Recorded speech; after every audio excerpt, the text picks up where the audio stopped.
नमस्कार दोस्तों, विद्याशक्ति एजुकेशन के ऑनलाइन प्लेटफॉर्म पर सभी मित्रों का हार्दिक स्वागत और अभिनंदन है। दोस्तों, हम पढ़ रहे हैं मानव में जनन के बारे में कि भाई मनुष्य में जनन है वो किस प्रकार से होता है। तो मनुष्य में जनन की सामान्य जानकारी हम पढ़ चुके हैं, उसके लिए एक अलग से क्लास रिकॉर्डेड है। इसके अलावा नर जनन तंत्र की संरचना कैसी होती है उसके लिए एक अलग से क्लास रिकॉर्ड कर रखी है, और इसके अलावा मादा जनन तंत्र है उसकी संरचना कैसी होती है, उसके कौन कौन से भाग होते हैं, इसके लिए एक अलग से क्लास है वो रिकॉर्ड कर रखी है। यदि आपने वो क्लासें नहीं देखी है तो उन क्लासों को आप प्लेलिस्ट में जाके, बायोलॉजी की प्लेलिस्ट बनी हुई है उनमें जाके आप आराम से देख लेंगे, ठीक है।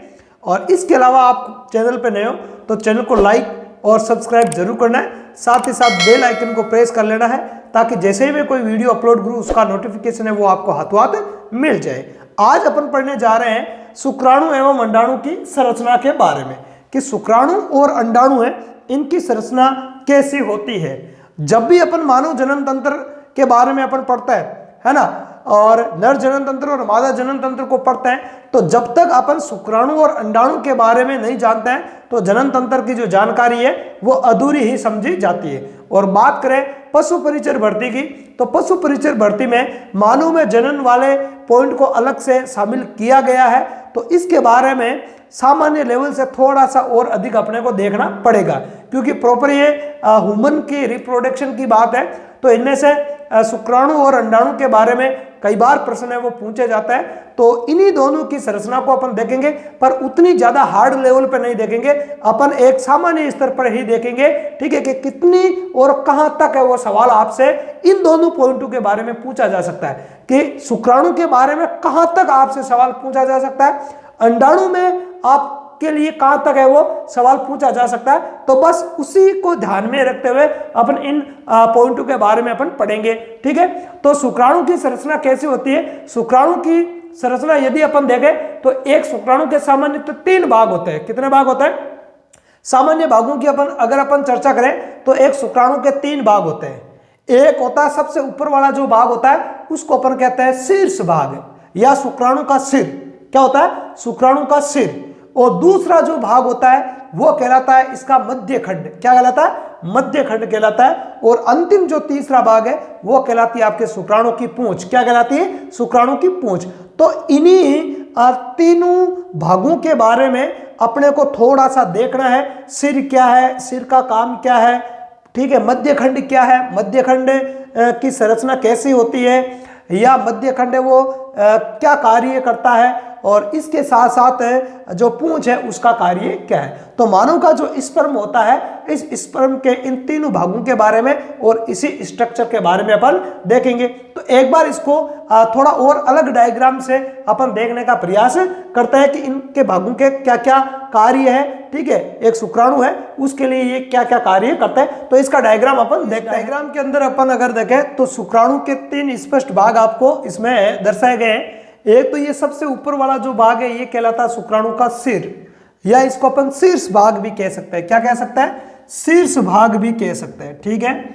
इसके अलावा ये दूसरा जो भाग है यहां से लेकर यहां तक का, इसको बोलते हैं अपन मध्य खंड। क्या बोलते हैं इसको? इसको मध्य खंड बोलते हैं। और जो पीछे का जो भाग है वो होता है सबसे ज्यादा लंबा भाग, यही होता है शुक्राणु का, वैसे है ना। इन दोनों भागों से ज्यादा लंबा होता है, भले ही आपके डायग्राम में थोड़ा सा इसको छोटा बना दिया मैंने, पर ये सबसे ज्यादा लंबा भाग होता है पूंछ वाला भाग।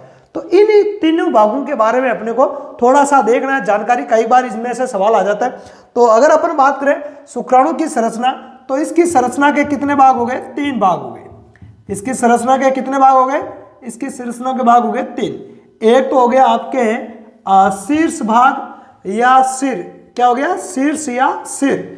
और एक हो जाएगा आपके मध्य खंड, ठीक है, और एक हो जाएगा पूंछ, ठीक है। तो एक तो क्या हो गया? एक तो हो गया शीर्ष, शीर्ष या हेड, है ना, या सिर बोल दो, ठीक है। दूसरा भाग हो जाएगा मध्य खंड, ठीक है, मध्य खंड। और तीसरा जो भाग है वो हो जाएगा आपके पूंछ। क्या हो जाएगा? पूंछ, ठीक है। तो ये शुक्राणु की संरचना के 3 भाग होते हैं। सबसे पहले अगर अपन बात करें तो सिर या शीर्ष की बात करते हैं, ठीक है। सिर या जो शीर्ष है इसकी क्या विशेषताएं होती है, तो इसके बारे में अपन एक बार देख लेते हैं। तो सिर जो है वो शुक्राणु का सबसे ऊपरी भाग होता है। क्या होता है? शुक्राणु का सबसे ऊपरी भाग है वो सिर होता है। अब ये दो चीजों का बना होता है, ये यहां से लेकर यहां तक का जो पूरा भाग है वो सिर ही है। अब इसके दो भाग होते हैं, ये जो भाग होता है इसको अपन कहते हैं केंद्रक। ये जो है ये पूरा का पूरा है इसका शुक्राणु का केंद्रक।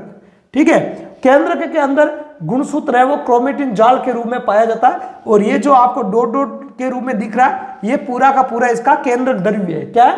केंद्रक द्रव्य है, और ये केंद्रक है जिसके अंदर गुणसूत्र होता है ना। 23 गुणसूत्र रहेंगे शुक्राणु के अंदर, क्योंकि इसका निर्माण है वो अर्धसूत्री कोशिका विभाजन के द्वारा होता है। किसके द्वारा? अर्धसूत्री कोशिका विभाजन के द्वारा। तो इस सिर के अगर अपन भागों की बात करें, ठीक है, तो इसके कितने भाग, जैसे ये पहला भाग सिर हो गया, तो इसके दो भाग मुख्य हो जाएंगे। एक तो ये वाला भाग है, ये कहलाएगा आपके एक्रोसोम। इस भाग को अपन क्या कहते हैं? इस भाग को अपन कहते हैं एक्रोसोम कहते हैं। क्या कहते हैं इसको? इसको एक्रोसोम कहा जाता है। ठीक है, एक्रोसोम। और इसके अलावा जो ये भाग है ये हो जाएगा इसका केंद्रक। ये क्या हो जाएगा? ये हो जाएगा इसका केंद्रक। ठीक है, क्या हो जाएगा? ये केंद्रक हो जाएगा।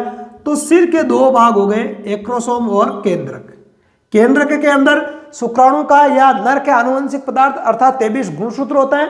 वो गुणसूत्र जब अंडाणु के साथ में शुक्राणु निषेचन करेगा तो नर के लक्षणों को लेकर जाएगा। एक नर प्राणी के लक्षण है वो इसी केंद्रक में, इसी गुणसूत्र में होता है। जब ये शुक्राणु अंडाणु के साथ में निषेचन करता है, ठीक है, तो 23 गुणसूत्र इसके और अंडाणु के 23 गुणसूत्र, तो कितने हो जाते हैं? 46 गुणसूत्र हो जाएंगे। कितने हो जाएंगे?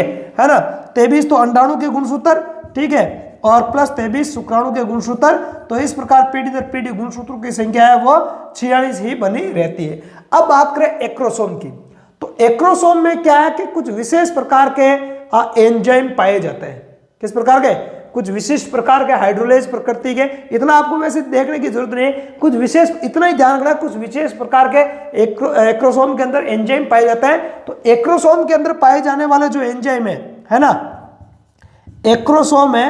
एक्रोसोम में उपस्थित जो भी एंजाइम है, ये एंजाइम क्या करता है?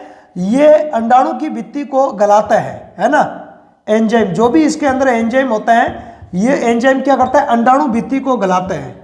अंडाणु भित्ति को गलाता है, क्योंकि जब शुक्राणु निषेचन करता है ना, तो अंडाणु के ऊपर भी भित्तियां पाई जाती है। अंडाणु की संरचना जब मैं बताऊंगा तो बताऊंगा, जो ना पेल्यूसिडा है, कोरोना रेडिएटा है, इस प्रकार के अंडाणु के ऊपर भित्तियां पाई जाती है।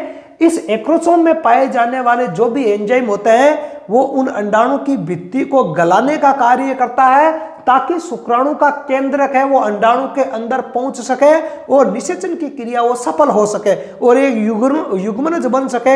युग्मनज से फिर एक शिशु का या एक भ्रूण का निर्माण है वो हो सके। ठीक है, तो ये एक्रोसोम का कार्य इतना सा याद रखना है। केंद्रक के अंदर आनुवंशिक पदार्थ होता है। क्या होता है? आनुवंशिक पदार्थ अर्थात गुणसूत्र होता है, नर के लक्षणों युक्त गुणसूत्र होता है। तो ये हो गया आपके सिर या शीर्ष भाग। अब बात करें मध्यखंड की। किसकी बात करें? मध्यखंड की। तो मध्यखंड की संरचना है वो किस प्रकार की होती है, तो उसको अपन देख लेते हैं। तो मध्यखंड के अंदर आपको देखो, ये जो भाग पूरा दिख रहा है मध्यखंड से लेकर पूंछ तक, ये तो हो गई आपके शुक्राणु की अक्ष हो गई। क्या हो गई? ये शुक्राणु की, अगर इसको अपन बोले तो इसको अपन शुक्राणु की अक्ष बोल सकते हैं। क्या बोल सकते हैं इसको? शुक्राणु की अक्ष। ठीक है, ये जो पूरा है, ये जो आपको ग्रीन कलर में मैंने आपको बनाया है यहाँ पर, तो ये जो ग्रीन कलर वाली जो पट्टी दिखाई दे रही है बीचों बीच, ये शुक्राणु का अक्ष हो जाएगी। क्या हो जाएगी? अक्ष हो जाएगी। अब इसके चारों ओर देखो सर्पिल क्रम में, है ना, इधर से ऊपर फिर उधर से, इस प्रकार सर्पिल क्रम में। सर्पिल क्रम में क्या होता है? ये जो रेड रंग के मैंने बताए हैं इसके अंदर, तो ये जो रेड रंग के जो है ये मैंने माइटोकॉन्ड्रिया दर्शाए। क्या दर्शाए? ये माइटोकॉन्ड्रिया। तो शुक्राणु का जो मध्यखंड होता है, इस मध्यखंड में माइटोकॉन्ड्रिया एक सर्पिल क्रम में व्यवस्थित रहता है। किस क्रम में? एक सर्पिलाकार क्रम में इस अक्ष के चारों ओर व्यवस्थित रहता है। ठीक है, इस अक्ष के चारों ओर सर्पिलाकार क्रम में माइटोकॉन्ड्रिया वो व्यवस्थित रहता है। इस प्रकार की जो संरचना बनती है उसको बोलते हैं निबेन कर्ण। क्या बोलते हैं? निबेन कर्ण। तो ये निबेन कर्ण मध्यखंड में ही बनती है। ठीक है, इसके अलावा ना आपको सिर में दिखाई दे रही है और नहीं आपको पूंछ में दिखाई दे रही है। तो ये जो सर्पिलाकार क्रम में जो माइटोकॉन्ड्रिया व्यवस्थित होता है इसको क्या बोलते हैं? इसको बोलते हैं अपन निबेन कर्ण। क्या बोलते हैं इसको? इसको अपन बोलते हैं निबेन कर्ण। तो यहाँ पे मैं इसका नाम लिख देता हूँ। ठीक है, इसको क्या बोलते हैं, निबेन कर्ण। क्या बोलते हैं, निबेन कर्ण, ठीक है, निबेन कर्ण। अब ये जो माइटोकॉन्ड्रिया क्या करता है, शुक्राणु को ऊर्जा प्रदान करने का कार्य करता है, क्योंकि जब शुक्राणु मादा की योनि में गति करेंगे तो बगैर ऊर्जा के तो गति होगी नहीं। और हम सब जानते हैं, या आपने छोटी क्लासों में या कोशिका अंगों वाला जब चैप्टर मैंने पढ़ाया था, तो माइटोकॉन्ड्रिया में मैंने आपको बताया था कि माइटोकॉन्ड्रिया है वो कोशिका का पावर हाउस कहलाता है ना, बिजली घर कहलाता है, शक्ति घर कहलाता है। तो शक्ति ग्रह होने के कारण माइटोकॉन्ड्रिया ऊर्जा का उत्पादन करता है। इसलिए ये जो मध्य खंड में जो माइटोकॉन्ड्रिया पाए जाता है निबेन कण के रूप में, ये माइटोकॉन्ड्रिया क्या करता है, शुक्राणु जब योनि मार्ग से होते हुए अंडवाहिनी की ओर जब गति करता है तो उस टाइम ये इसको एटीपी के रूप में ऊर्जा प्रदान करने का कार्य करता है। कौन, माइटोकॉन्ड्रिया। कौन, माइटोकॉन्ड्रिया इसकी गति के लिए ऊर्जा प्रदान करने का कार्य करता है, क्योंकि माइटोकॉन्ड्रिया वैसे हम जानते हैं powerhouse of the cell कहा जाता है ना। तो ये माइटोकॉन्ड्रिया, तो इतनी सी मध्य खंड में आपको जानकारी ध्यान रखनी। मध्य खंड है वो इस सिर से, यहां से लेकर यहां तक का ये सिर है, सिर से एक संरचना के द्वारा जुड़ा रहता है। ये जो आपको जो ये संरचना दिखाई दे रही है, इस संरचना को अपन बोलते हैं शुक्राणु गिरुआ। क्या कहते हैं, गिरुआ कहते हैं इसको। क्या बोलते हैं, ये शुक्राणु की गिरुआ। गिरुआ का मतलब गर्दन, गिरुआ का मतलब क्या हो गया, गर्दन। तो ये शुक्राणु की क्या हो जाएगी, गिरुआ हो जाएगी। क्या हो जाएगी, ये गिरुआ हो जाएगी। कि भाई शुक्राणु का जो मध्य खंड है वो गिरुआ द्वारा किससे जुड़ा रहता है, शीर्ष से जुड़ा हुआ रहता है। और मध्य खंड में क्या पाए जाते हैं, निबेन कण पाए जाते हैं। क्या पाए जाते हैं, निबेन कण पाए जाते हैं। निबेन कण क्या है कि भाई माइटोकॉन्ड्रिया है वो सर्पिल क्रम में व्यवस्थित रहता है। सर्पिलाकार जो ये क्रम है माइटोकॉन्ड्रियाओं का, ठीक है, इस क्रम को अपन बोलते हैं निबेन कण, ठीक है। अब ये माइटोकॉन्ड्रिया क्या करता है, शुक्राणु को गति के दौरान ऊर्जा प्रदान करने का कार्य करते हैं। आगे बात करें पूंछ की, ठीक है। तो शुक्राणु की पूंछ है वो शुक्राणु का सबसे लंबा भाग होता है।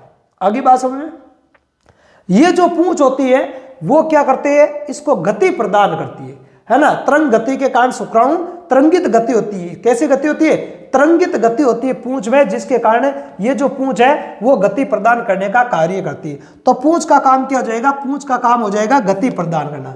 पूंछ का काम क्या हो जाएगा, शुक्राणु को तरल माध्यम में गति प्रदान करने का।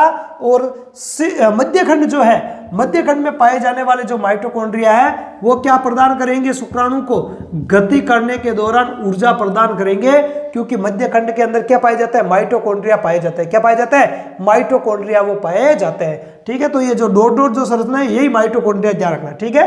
क्या ये माइटोकॉन्ड्रिया, ठीक है।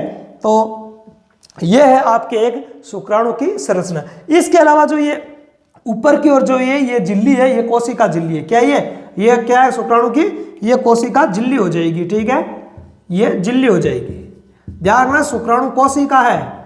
शुक्राणु क्या है, शुक्राणु कोशिका होती है मानव शरीर की। और जब कोशिकाओं के बारे में मैंने आपको बताया था तो उस टाइम मैंने बताया भी था, ठीक है, शुक्राणु के बारे में, है ना। तो शुक्राणु ये एक प्रकार की कोशिका है। कैसी कोशिका, अगुणित कोशिका है ये। किस प्रकार की कोशिका है ये शुक्राणु, शुक्राणु एक प्रकार की एक गुणित कोशिका होती है, क्योंकि इसमें गुणसूत्रों की संख्या n होती है, आदि होती है। मानव में गुणसूत्रों की संख्या 46 होती है, लेकिन ये जो नर युग्मक है अर्थात जो शुक्राणु है इसके अंदर गुणसूत्र संख्या आदि होती है, 23 होती है। कितनी होती है, 23 ही होती है। तो ये आपको ध्यान रखना है, शुक्राणु एक अगुणित कोशिका है, शुक्राणु एक नर युग्मक है जिसके 3 भाग होते हैं। इन तीनों भागों के और कौन कौन सी इसमें संरचनाएं होती है, तो ये संरचनाएं मैंने यहाँ पे दर्शा दी है, ठीक है। तो इतनी सी जानकारी, वैसे तो शुक्राणु के बारे में बताने के लिए बहुत सारी जानकारी है। झिल्लियां हैं, एक्रोसोम में कौन कौन से एंजाइम पाए जाते हैं, ठीक है, बहुत सारी चीजें हैं इनमें बताने के लिए होती है, और भी भाग होता है। पर आपको जनरल साइंस के हिसाब से शुक्राणु के बारे में इतनी सी जानकारी है वो कंफर्म याद होनी चाहिए। आगे देखें अपन, ठीक है। तो आगे अब क्या करें, एक बार इसके पहले थोड़े से नोट्स लिख लेते हैं कि भाई शुक्राणु है वो क्या है, किस प्रकार की संरचना। फिर उसके बाद में अपन अंडाणु की संरचना को देखते हैं। किसकी संरचना, अंडाणु की संरचना को देखते हैं। देखो शुक्राणु या स्पर्म की संरचना के 3 प्रमुख भाग होते हैं। पहला भाग कौन सा हो जाएगा, पहला भाग हो जाएगा सिर या शीर्ष। दूसरा भाग कौन सा हो जाएगा, दूसरा मैंने बताया था आपको मध्यखंड। कौन सा, मध्यखंड। और तीसरा भाग कौन सा हो जाएगा, पूंछ। तीसरा भाग कौन सा हो जाएगा, पूंछ हो जाएगा। तो ये 3 भाग होते हैं। सबसे पहले देखते हैं सिर या शीर्ष के बारे में। तो शुक्राणु का सबसे ऊपरी भाग शीर्ष या सिर कहलाता है। क्या कहलाता है, सिर कहलाता है। अब देखो आगे, यह केंद्रक एवं एक्रोसोम से बना होता है। किन से बना होता है? केंद्रक और एक्रोसोम से बना होता है। दो भाग होते हैं इसके अंदर, ठीक है। एक्रोसोम ये रहा और केंद्रक ये रहा, केंद्रक और ये एक्रोसोम। आगे देखो बना होता है केंद्रक अगुणित, मतलब n बराबर 23 गुणसूत्र होंगे, ये मैंने बता दिया। अगुणित होता है जिसमें नर प्राणी का आनुवंशिक पदार्थ होता है, मतलब नर प्राणी के लक्षण है वो पाए जाते हैं, ठीक है। इसके अंदर केंद्रक के अंदर एक्रोसोम में, अब देखो एक्रोसोम की बात करें, एक्रोसोम में किसमें? एक्रोसोम में कुछ विशिष्ट एंजाइम होता है। उन एंजाइमों के नाम आपको याद रखने की कोई जरूरत नहीं है, ठीक है। आप कोई नीट वगैरह है, जेट वगैरह है, ऐसी तैयारियां नहीं कर रहे हो, एमबीबीएस वगैरह नहीं कर रहे हो, आपको कोई जरूरत नहीं इनकी। तो एंजाइम होते हैं जो निषेचन के दौरान, किसके दौरान? निषेचन के दौरान है अंडाणु की भित्ति को गलाकर, अंडाणु की भित्ति को क्या करते हैं? गला देते हैं, गाल देते हैं, गलाकर निषेचन प्रक्रिया में सहायता करते हैं। मतलब जो एक्रोसोम होता है वो फर्टिलाइजेशन की जो क्रिया होती है, अंडाणु और शुक्राणु के जो निषेचन की जो प्रक्रिया है, उस प्रक्रिया में एक्रोसोम की महत्वपूर्ण भूमिका होती है, क्योंकि इसमें अंडाणु की भित्ति को गलाने वाले एंजाइम होते हैं। आगे बात करें, शुक्राणु का सिर गिरवा द्वारा, किसके द्वारा? गिरवा द्वारा मध्य खंड से, ठीक है, ये मध्य खंड है, यहां पर मध्य खंड से जुड़ा रहता है। ये रे गिरवा, ये यहां तक का भाग क्या गया? ये यहां तक का भाग हो गया ऊपर का सिर भाग, ये केंद्रक और ये एक्रोसोम। अब ये यहां से स्टार्ट हो रहा है आपके मध्य खंड, तो ये मध्य खंड के बीच में ये जो छोटा सा भाग है वो संकुचित भाग, वो इसकी क्या है? गर्दन है। क्या है? गर्दन है। जैसे अपना देखो, अपना ये सिर क्या है? ये सिर अपना बड़ा है, फिर ये आगे धड़ अपनी। अब देखो ये गर्दन तो बीच में से अंदर घुसी हुई है ना, ऐसे ऐसे अंदर, ऐसा ही तो ये है, ठीक है। तो ये गर्दन हो गई इसकी, गिरवा है ना, गिरवा हो गई। आगे बात करें मध्य खंड, ठीक है, दूसरा भाग क्या हो जाएगा? मध्य खंड। तो देखो शुक्राणु के सिर, हेड है ना, सिर, हेड एवं पूंछ, टेल के मध्य स्थित जो भाग है उस भाग को क्या कहता है अपन? उसको अपन कहता है मध्य खंड कहते हैं। क्या कहता है? मध्य खंड के नाम से जानते हैं, ठीक है। मध्य खंड में माइटोकॉन्ड्रिया, कौन? माइटोकॉन्ड्रिया सर्पिलाकार क्रम में, किस क्रम में? सर्पिलाकार क्रम में व्यवस्थित रहते हैं, या सर्पिलाकार रूप में व्यवस्थित होकर विशेष संरचना बनाते हैं, जिसे बोलते हैं निबेन कर्ण। क्या बोलते हैं? निबेन कर्ण बनाते हैं, या उस संरचना को क्या कहते हैं? निबेन कर्ण। ये रहा निबेन कर्ण, ये जो सर्पिलाकार जो क्रम है यही क्या है? निबेन कर्ण। और इसके जो मध्य में जो ये संरचना मैंने बना रखी, ये क्या है? ये माइटोकॉन्ड्रिया है। ये क्या, देखो ये जो है ना, ये बीच में ये रेड रंग की मैंने बनाई है, इसको क्या बोलते हैं अपन? इसको बोलते हैं अपन माइटोकॉन्ड्रिया। क्या बोलते हैं? माइटोकॉन्ड्रिया, ठीक है। माइटोकॉन्ड्रिया हो गए ये, ठीक है। ये माइटोकॉन्ड्रिया, ये माइटोकॉन्ड्रिया, ये रहा, ये फिर ये और भी होता है। मैंने कम से कम बनाए, ज्यादा बना देता तो फिर डायग्राम में वो क्लियर नहीं बन पाता, ठीक है। आगे बात करें, माइटोकॉन्ड्रिया, ठीक है, विशेष प्रकार से व्यवस्थित होकर एक विशेष संरचना बनाता है, जिसको क्या बोलते हैं? निबेन कर्ण कहते हैं। आगे देखो, माइटोकॉन्ड्रिया शुक्राणु को गति के समय, जब शुक्राणु योनि मार्ग में गति करेंगे, मादा की योनि मार्ग में गति करते हुए अंडवाहिनी तक पहुंचेंगे, तो गति के समय ऊर्जा प्रदान करने का कार्य करते हैं। कौन? माइटोकॉन्ड्रिया। कौन? माइटोकॉन्ड्रिया। आगे बात करें, अंतिम भाग है इसका पूंछ। अंतिम भाग क्या? पूंछ। तो देखो पूंछ, शुक्राणु, ये शुक्राणु है, शुक्राणु का अंतिम भाग, अंतिम व लंबा भाग है ना, जो शुक्राणु का सबसे लंबा भाग कौन होता है? पूंछ ही होता है। अंतिम व लंबा भाग पूंछ कहलाता है। क्या कहलाता है? पूंछ कहलाता है। और पूंछ की तरंग गति, पूंछ में कौन सी गति होती है? तरंगित गति, लहरदार है ना, इस प्रकार की लहरदार गति, इस प्रकार की लहरदार तरंगित गति होती है। तरंग गति के कारण शुक्राणु है वो गति करता है। तो गति पूंछ के कारण होती है, गति को ऊर्जा प्रदान कौन करता है? माइटोकॉन्ड्रिया, है ना। पूंछ में जो गति होती है, तरंग गति, उसके कारण शुक्राणु आगे बढ़ता है, लेकिन गति के लिए एनर्जी प्रदान कौन करता है? माइटोकॉन्ड्रिया। कौन? माइटोकॉन्ड्रिया। और माइटोकॉन्ड्रिया कहाँ व्यवस्थित होता है? मध्य खंड में। कहाँ? मध्य खंड में। तो ये एक मानव शुक्राणु या स्पर्म की नामांकित संरचना, और सिलेबस के हिसाब से, जनरल साइंस के हिसाब से जितना इसमें पूछा जा सकता है, उसी को मैंने आपको लिया है और समझाया है, ठीक है। अब अपन देख लेते हैं अंडाणु के बारे में। तो अंडाणु की संरचना कैसी होती है उसके बारे में देखते हैं। तो ये एक मादा अंडाणु या मादा युग्मक की संरचना है, ठीक है। तो इसकी संरचना के कौन कौन से भाग है? जैसे एक ये कोरोना रेडिएटा है, ये जोना पेलुसिडा है, ये कोशिका द्रव्य है, कोशिका झिल्ली है, प्रथम ध्रुवीय का ये। तो ये इसकी संरचना के प्रमुख भाग होते हैं। अब इनको थोड़ा सा अपन व्यवस्थित अपन देख लेते हैं। तो देखो, अंडाणु जो होता है या मादा युग्मक जो होता है वो भी क्या होता है, नर युग्मक के समान अगुणित होता है। नर युग्मक शुक्राणु और अंडाणु दोनों ही ध्यान रखना विशेष प्रकार की कोशिकाएं हैं, है ना। अंडाणु भी कोशिका है और शुक्राणु भी कोशिका है। इनका निर्माण अर्धसूत्री कोशिका विभाजन के द्वारा होता है। विशिष्ट प्रकार की कोशिकाएं होती है। कैसे होती है? विशिष्ट प्रकार की कोशिकाएं होती है। इनमें गुणसूत्रों की संख्या है वो कायिक कोशिकाओं की क्या होती है, आधी होती है। क्या होती है? आधी होती है। ठीक है, n बराबर 23, इसलिए इनको बोलते हैं अगुणित। ठीक है, तो अंडाणु और शुक्राणु दोनों ही क्या होता है, अगुणित होता है।